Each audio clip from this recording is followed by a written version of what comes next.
Thank you, ma'am.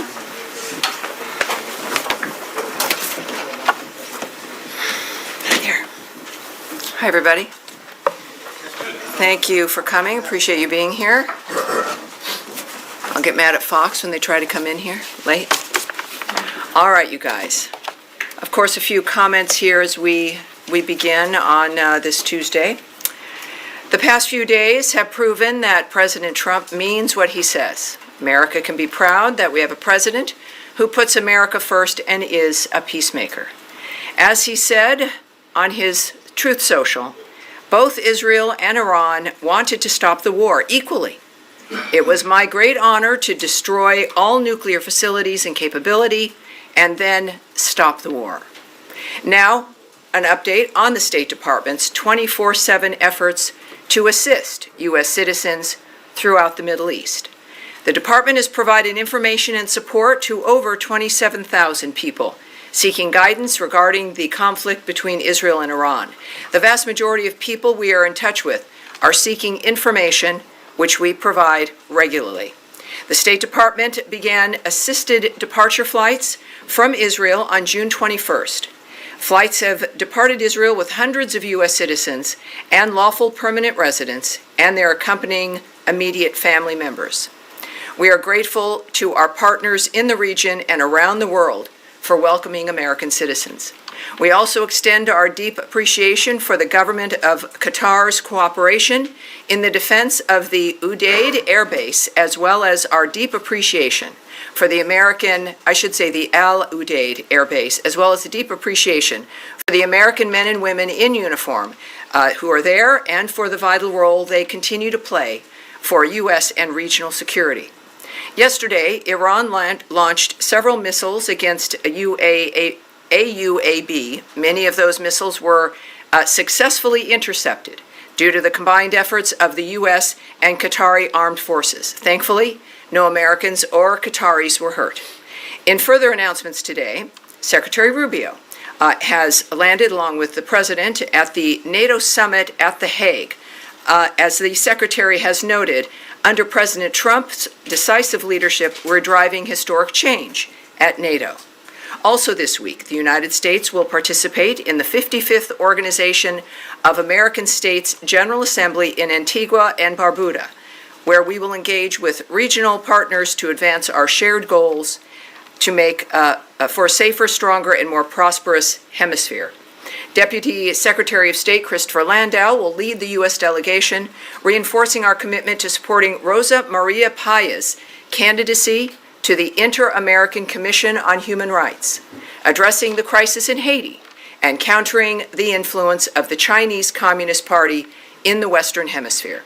In addition, today, the Department of State's Rewards for Justice program announced a reward of up to $5 million for information leading to the location, recovery, and safe return of Mahmoud Shah Habibi.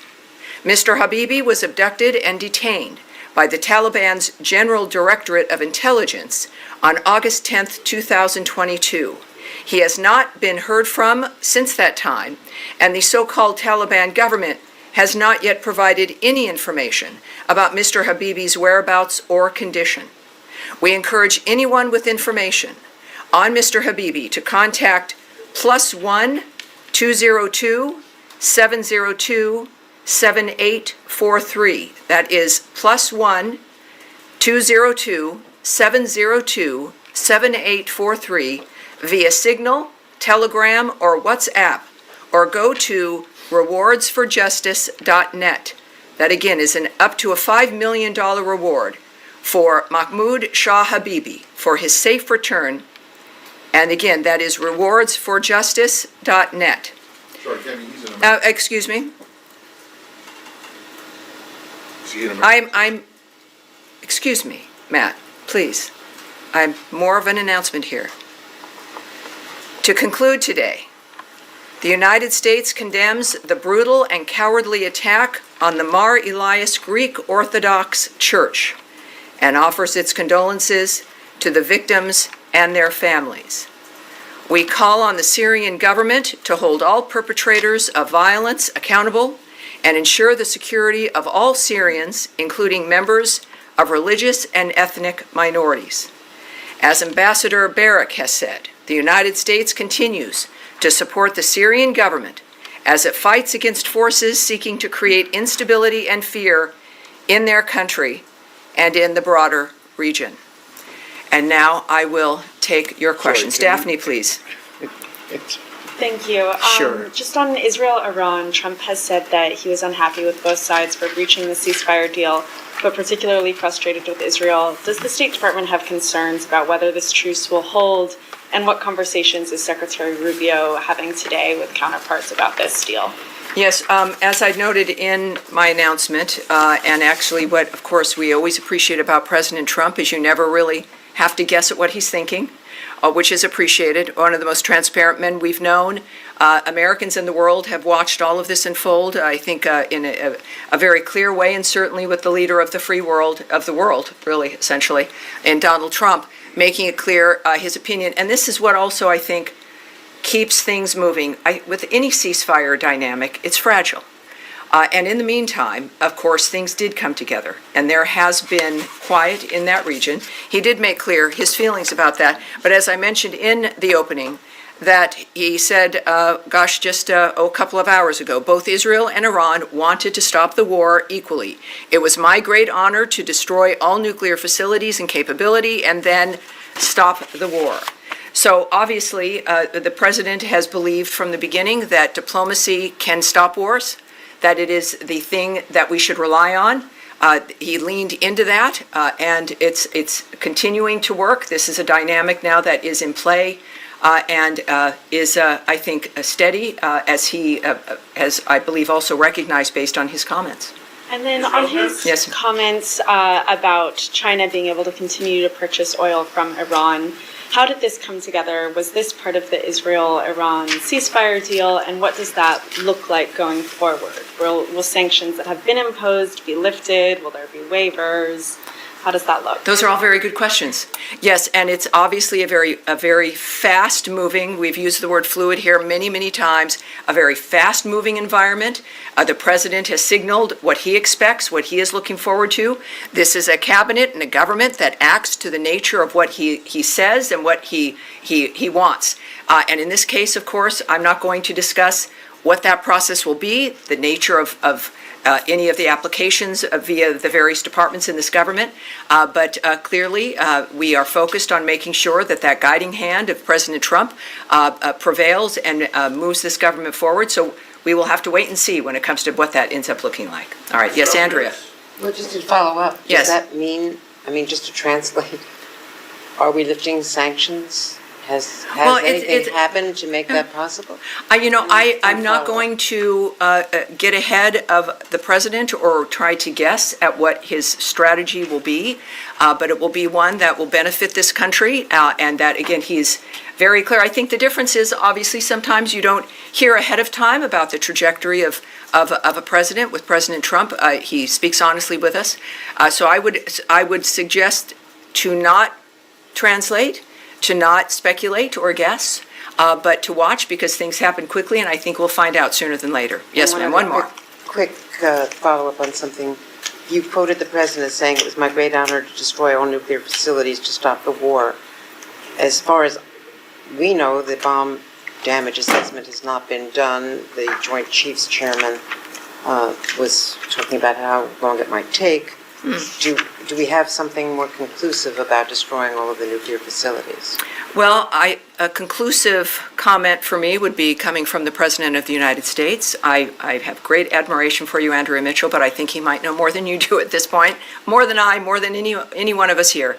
At the same time, obviously, the information that we receive, that the American people receive, which will be public, will take some time. But President Trump has indicated his pleasure at the success of that raid, which obviously was very limited in scope. And that's a very good point, I think, at the when it comes to the nature of what's occurred, and I'm pleased that the president is pleased. Sean Tandon. Sure. Could I pursue that? I mean, another comment from the president this morning, he was saying that basically stop the bombs was the message that he sent to the Israelis. Does he believe that the Israelis complied with this? Is he happy with how it turned out? Well, I think that there's early on, and again, I'm here at the State Department. I know my colleague Caroline is very articulate and clear on the nature of the president whom she represents and the State Department at the White House. But I think when we clearly look at the nature of how the day has transpired, there was some activity back and forth, and that has stopped, and the ceasefire has taken effect, and the president is pleased. So I think we can take that as an indicator of his feeling about it at this point. Sure. One more. Sure, and I mean, they're both statements both from Tehran and from Jerusalem and Yes. Tel Aviv today. But I mean, one of the things that from the Israeli military chief was saying that this is just a phase, and they reserve the right to go back in. I mean, do you think that's consistent with the call for a ceasefire in terms of the Israeli statements on this? Well, I think the statements that we've looked at that we care about are the fact that both, certainly Israel has agreed to the ceasefire. And we believe there's a statement from Iran that has done so as well. So those are the statements that we care about. All right. Yes, sir, in the back. Right there, sir. Yes, sir. Thanks, Sammy. Obviously, pretty epic diplomatic developments last night. Yes. Can you walk us through any of the diplomatic steps that were taken that led to the ceasefire, and specifically Secretary Rubio's role? What are some of the ongoing efforts to make sure the ceasefire sticks? And then a separate but related question. The President spoke this morning about the great trading potential with Iran.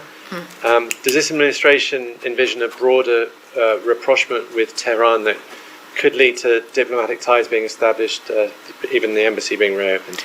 Well, on both those issues, I can't speak directly to them, but I can say a few things in that certainly I wasn't there. The Secretary of State was in a dynamic with the President that is a private dynamic as that team was addressing a war and the nature of how to stop it. So I can't speak to how that transpired or the decisions that were made, but obviously a successful evening, successful aftermath when it comes also to a very quick ceasefire.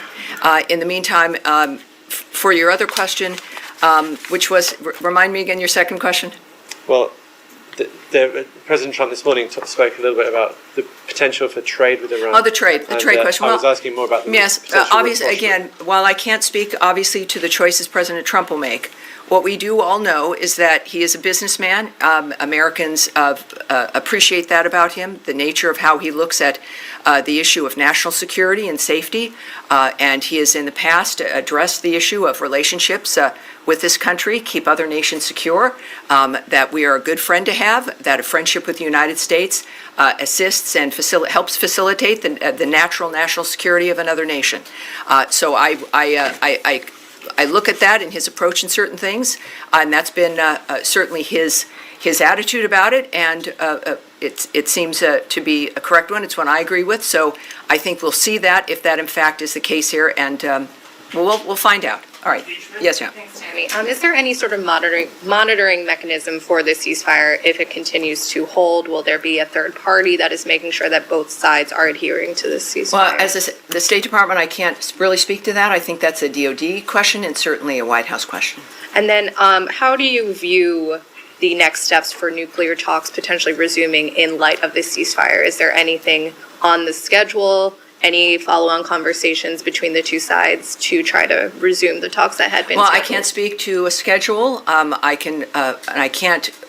not going to guess or speculate about when something might happen. What we do know, and President Trump throughout this process had been tweeting about the fact that this would be a good time for negotiations to renew, for these talks to renew. Of course, with some disappointment that it got to this point. He has been committed to diplomacy and to discussions. Obviously, he's displayed that for these last 5 months, and I would think that has not changed. So the commitment, not just from President Trump, but also from Secretary Rubio, to minimize the need and go out of your way for the need to not engage militarily, is clearly a hallmark for him and his view of national security and foreign policy, as it is for Secretary Rubio, and I would expect that approach and that commitment to remain the same. Impeachment? Yes, go ahead. Thanks, Tammy. Just to follow on that, over the weekend, the president, many other cabinet members, they said that the strikes by the U.S. military on Iranian facilities had obliterated the nuclear program. Because of that, do you see that as buying more time for these negotiations to play out? Has the urgency at all changed? And there are reports that Qatar has tried to mediate nuclear talks, try to restart those. Are you receptive of Qatari efforts at this point? Well, that's not something I can address in any detail at all. I do know that the president was very confident in his assertion of the destruction of those sites. That was necessary because of the point that he's had from the start of this, which is that Iran cannot have a nuclear weapon. That has been a very singular, clear point, and the understanding is now they're not going to have one. And that clearly might open the door for the people involved in those kinds of decisions about how to move forward. But that was, and the strikes indicated that. It was a very distinctive, limited strike regarding the issue that was in the forefront of the president's mind, that he made clear over and over again, that they will not have a nuclear weapon. And now they will not have a nuclear weapon. How we move forward from here is up to the President of the United States. Saeed, yes, sir. Thank you. Now that we have the ceasefire between Iran and Israel seems to be holding, are we likely to see renewed efforts to have a ceasefire between Israel and Hamas in Gaza? I mean, just for figures, Tammy, maybe 400 people got killed in the exchanges between Israel and Iran. In the same period, like 700 Palestinians have died, many of them at the aid distribution center. Yeah, this is why, and we are reminded about why the ceasefire efforts are important. It is a reminder about why the president, and why we're lucky for President Trump to be our president and for Secretary Rubio to be focusing on changing the status quo on this planet and changing the old dynamic of wanting new ideas. It has been his hallmark from the start, and that has not changed. What we can say, and just as a reminder, Saeed, there is a deal on the table. Hamas must stop acting recklessly and accept it. As Special Envoy Witkoff has said, Hamas's recent response to the offer was totally unacceptable and only takes us backward. It hasn't been that long, right? A lot of stuff is happening in a short period of time. But the fact of the matter is that we've never stopped working for a ceasefire in the Gaza Strip. We've never stopped wanting that to end, to get us out of that repetition of something that has certainly made the first victims, the people of the Gaza Strip, and then everyone else. It's a reflection of what needs to end and what has been the problem. President Trump has made clear to, in this case, Hamas specifically, that they will face consequences if they continue to hold hostages, which they do, including those who have already passed away and those who are still living. Hamas has rejected repeated ceasefire proposals and therefore bears sole responsibility for how this is continuing. Saeed, if you have a chance, I don't know if you do in your work, to pose the same question to Hamas. It would be, I hope you might be asking them. I'll do it through my articles. I have no direct communication. All right. Yes, sir, there in the middle here. Yeah. Thank you very much. President Trump has long said that Iran should not have nuclear weapons. That is correct. That is clear. Do you think it is important for Iran to change its foreign policy because the U.S. always says it is the biggest state sponsor of terrorism and destabilizing region? I obviously can't speak to what's in the mind of the so-called leadership of Iran. I do know that the future of Iran is in the hands of the Iranian people. And whether or not certain individuals change their approach or belief, I think what has happened, the whole world has noted that the world has changed and that nothing will be the same.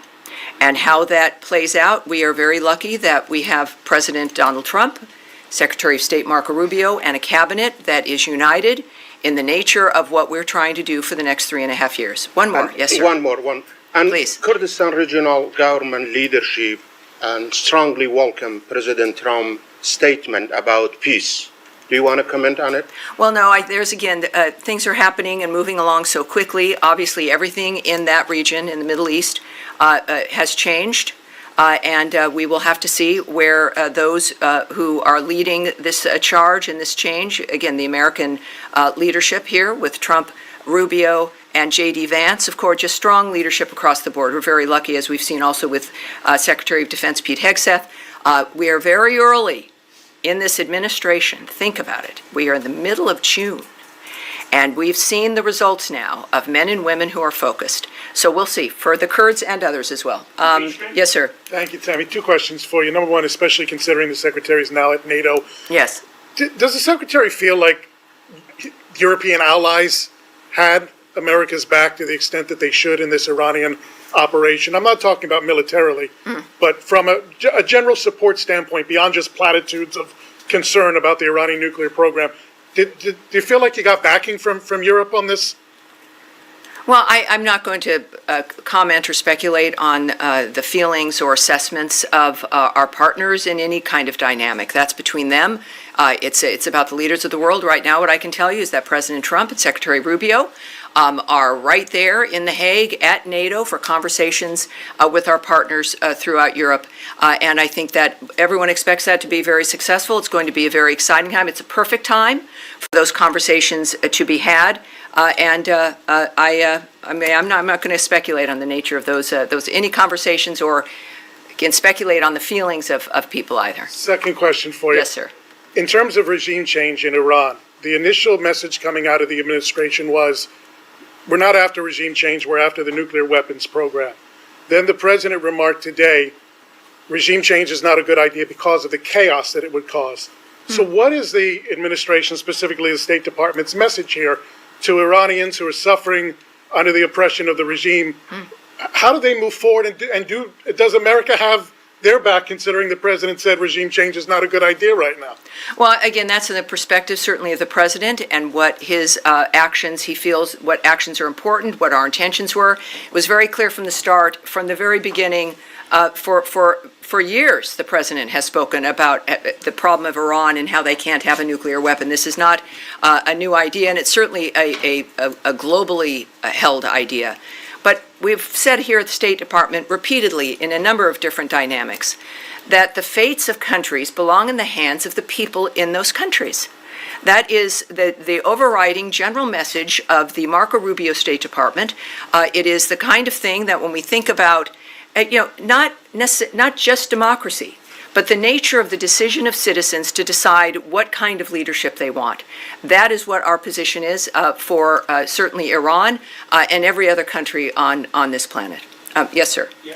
Thank you, Tommy. Two questions, one on Iran. Have you received any signals or message from Iran that they are willing to come back to the table, this first? And secondly, are you still sticking with the proposal that you sent to Iran, or you are open to discuss more broadly? Well, again, as we know, many things have changed in just the last few days. And so I won't speak to what messages may have been sent to Iran, which would have been, of course, to the White House and to if Secretary Rubio as the National Security Advisor. So I would ask you to check with the White House for that.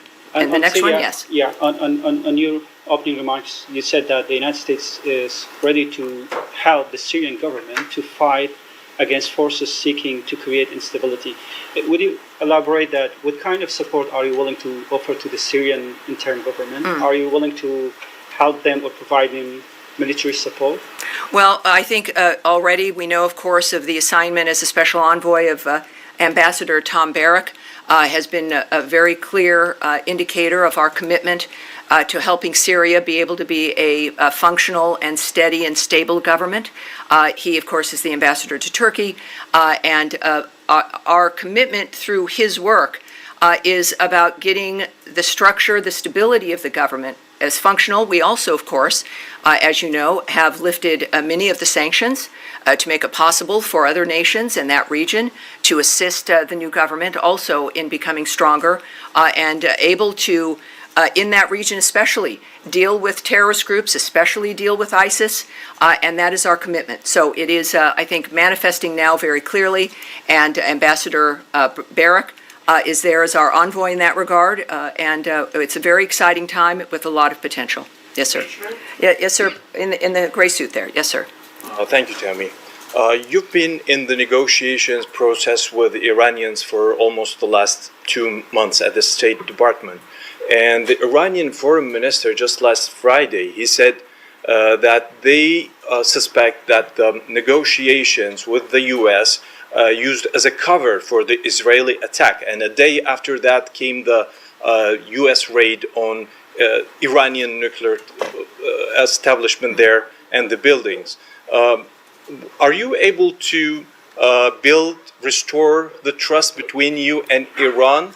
And how do you see these claims from the Iranian side? Well, that's certainly a question that I can't answer, but we've got the best people in the world who are doing this for a living, who have committed their lives to making a difference here in the world. The president has not indicated that, as a matter of fact, he really opened his presidency with a willingness to talk with everyone. And as a peacemaker, that is what he's done, and I would suspect that that approach will continue. All right? Yes, sir. Go ahead. Thank you, Jenny. Do you think that there is any lesson for North Korea to learn from the U.S. strikes on Iranian nuclear facilities, given that North Korea has been doubling down on its nuclear program, despite the Trump administration's commitment to the complete denuclearization of North Korea? Well, again, the nature of the choices that are made, I won't speculate about what other countries should think or do. At the same time, President Trump, in his first term, made a significant outreach to North Korea. And what I can say, of course, and they've got their own nuclear program at North Korea, that we remain committed to the complete denuclearization of North Korea. That remains a commitment. If the North Korean nuclear issue can't be resolved through dialogue, I'm not going to speculate on hypotheticals at this point, but thank you very much. All right, yes, there you are. Hello. Thank you. Just on the follow-up on North Korea, has there been significant outreach from the State Department to the North Koreans? I'm not going to speak to any, whether they exist or not, any diplomatic efforts outside. All right. And yes, go ahead. Thank you, Tammy. I just wondered whether you have any further information on reports of a drone attack that happened to multiple Iraqi military sites early this morning, local time, Tuesday, whether you know at all whether Iran was behind those drone attacks at all? I would suggest that the DOD might be the place that it might have an answer to that. Anything else? All right. Daphne? You're good? All right. And then, yes, go ahead, sir, at the end. What can you tell us about the material that was removed from those nuclear sites? There are satellite pictures of trucks lined out. Oh, nothing. I can tell you nothing. Just saving some time here. Yeah, I'm not going to speculate or discuss what may or may not have been removed from a particular site. Well, then can you tell us, based on what you do know, how many years? I can talk about the English royal family. I love them. Yes, How many years would this have knocked back the nuclear program? And could that have been avoided if the U.S. had remained in the JCPOA? When it comes to what's happened with Iran, we can look back several decades about the nature of the choices that certain administrations made that helped facilitate the nature of the building of that program. Donald Trump inherited a world, he'd left a world that was at peace, and he inherited one that was tipping over. And so his commitment, and what we look at here right now, is recognizing the status of things and what needs to be done to fix them. And that's what we're focused on. All right. And Matt Lee, I have a feeling you might have a question. I vaguely remember that. Well, I did, but now it turns out that the you have a different one. I answered, so I do have a different one. Okay, good. But all I was trying to find out was whether you didn't mention that this Mr. Habibi was an American, which it turns out that he is. But has he been wrongfully determined to be wrongfully detained? We have determined that he has been disappeared and that he has not been heard from. And that is why there's the rewards for justice, is that he was taken and he has not been heard from since. Okay. And we are hoping that this appeal may bring forward, with up to $5 million, it makes a difference in everyone's lives, Sure it does. that we might get some information about him. Okay, then just the other thing, though, was you had been asked earlier and yesterday, I think, about this money that is apparently going to go to fund the Gaza Humanitarian Foundation. Have you been able to uncover anything about that? Well, here's what has always been the case with the Gaza Humanitarian Foundation. I now know that I think it's close to 44 million meals that have been distributed, which is a pretty darn good record, and they continue now at 4 sites to distribute them. We have repeatedly noted that we have not funded this entity, but it is, I believe, really the response of the call from President Trump for that region and that area in particular, that we've got to have new ideas about how to change the nature of what's occurring. The region has stepped up, other nations have stepped up, agreeing that the situation in Gaza has to be dealt with differently. We have to refuse to let it continue. And while we have a humanitarian crisis manifesting, is to do our best in an area that a terrorist group refuses to cooperate, ignores ceasefires, continues to hold hostages, and refuses to put down their weapons, that we are committed to endorsing, helping, promoting efforts to make a difference. When it comes to how that will manifest for the GHF, I can't say right now. But again, it's nice to know that 44 million meals have been distributed. That, like everything else for the last few days in the Middle East, everything has changed. How that manifests in the Gaza Strip is yet to be determined, but I'm sure we have another briefing on Thursday, and who knows, we'll have something new at that point as well. All right, yes, go ahead. And this will be it, Tammy, yes. this weekend, Keith Kellogg went to Belarus and it secured the release of 14 political Yes. prisoners. Do you have any more details on those efforts? And did the Lukashenko regime get anything for releasing these prisoners, sanctions relief? I do have a few things I can say to you about that, and this is the condition of our world. This is a huge story, and it really is, comes up later, but it tells you the nature of what's transpiring. While in Minsk, the U.S. delegation led by General Keith Kellogg, Special Presidential Envoy for Ukraine, met with the leader of Belarus and his team. Special Envoy Kellogg discussed the Russia-Ukraine war and how President Trump is pushing hard to stop that war and end the killing. And Deputy Special Envoy John Cole led the discussions on U.S.-Belarus bilateral relations, which resulted in the release of 14 long-held political prisoners from Estonia, Japan, Latvia, Poland, Sweden, and Belarus. And that is the result of what you can do with diplomacy, with envoys, and with a commitment to peace and freedom for people around the world. And we are blessed to have President Trump as our president, the wisdom of the American people, and of course, Marco Rubio is our Secretary of State. We are 5 months in or so to this administration, and it's an honor to be here. Thank you, everyone. I'll see you on Thursday. Impeachment? Thank you. I mean,